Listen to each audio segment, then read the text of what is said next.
presentation. Okay. Hi, for those of you who don't know, my name is EBaker, and I did my senior presentation, well, not presentation, like, yes, presentation, project about politics.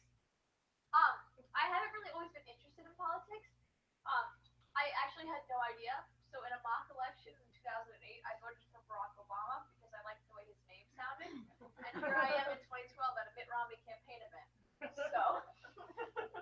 So, I knew I was interested in this now, but when I found my internship, I wanted to find an organization that would represent my values and that would also email me back. So I interned with the Democratic Party of Virginia. I worked on Hillary Clinton's presidential campaign and Jay Dittmar's congressional campaign.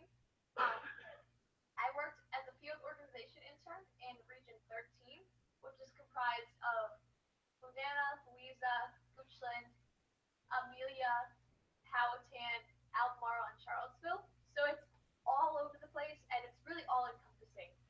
So I worked to I called people to recruit volunteers, which is really big because I'm really scared of talking on the phone.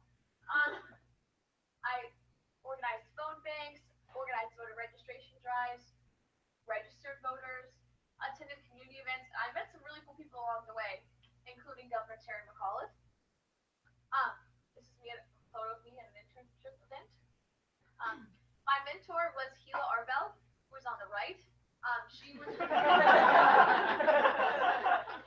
she was the field organizer for Region 13, and she really helped to get everything off the ground, tell me where to be, what to do, and she's really amazing. And the person on the left is Hillary Clinton, who is my life mentor. So in my time in interning, it led me to questions like why people in certain areas tended to vote in certain ways. Was it because it really divided between rural and urban? So growing up in Louisiana, which has voted red in almost every election since 1984, and as compared to people who live in Charlottesville, who almost always consistently vote blue. And I wanted to see this was on a broad scale, and I wanted to see the effect of this and if it works on a state level or whether it's beneficial or not to these communities. So I looked at the impact of partisan politics on localities and to see if this one-sided idea really had an impact. So I've used the Cook Partisan Voting Index to look at the top 15 most Democratic and top 15 most Republican states.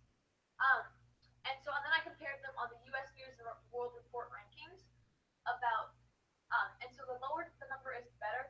And I thought it was really odd how the top 15 Democratic states fared better than the top 15 Republican states in every category except government. I think that's because New Jersey is one of the top 15 Democratic states. I think Chris Christie really tanked that one.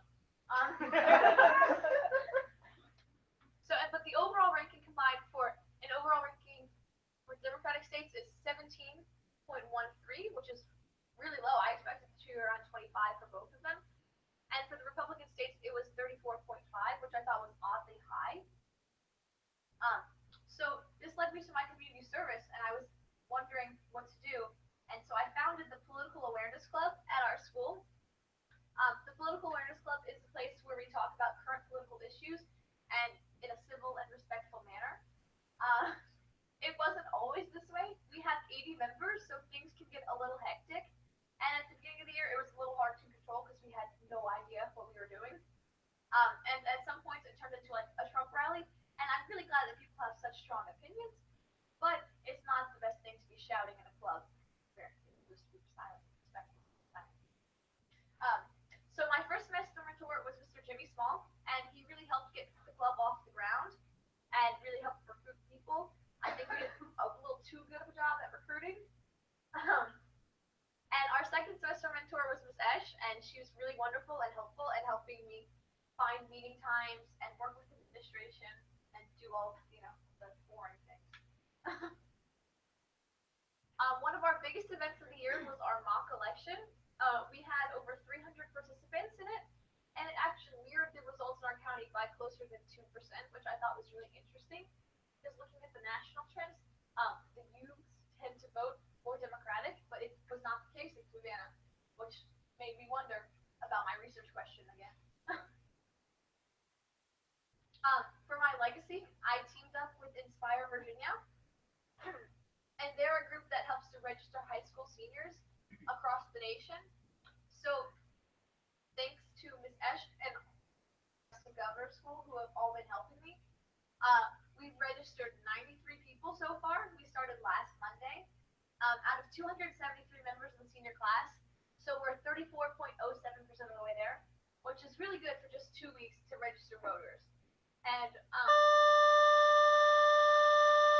actually looking out into the room, like not a single high school student here is not registered to vote, and I think that's really cool.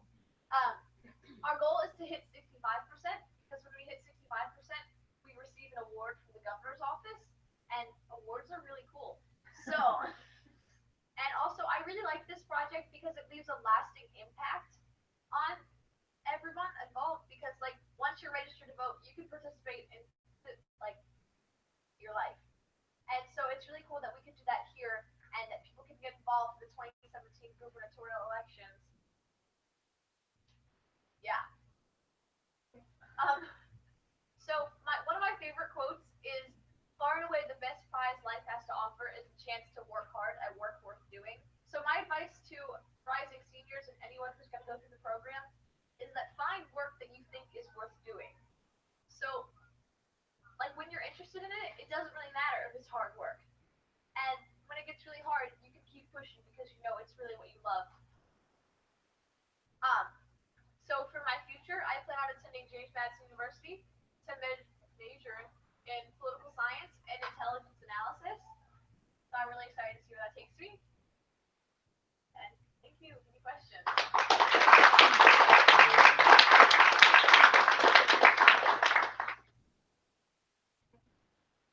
What did you find was the most difficult thing during your internship? Calling people on the phone is really difficult for me, but also calling people on the phone is really difficult when nobody answers the phone. So it's sometimes like really discouraging when you call like 50 numbers in a row and no one answers, or they're like aggressively mean to you. But sometimes you get volunteers and they don't show up, or like you plan this whole event and nobody shows up, and that's a little sad.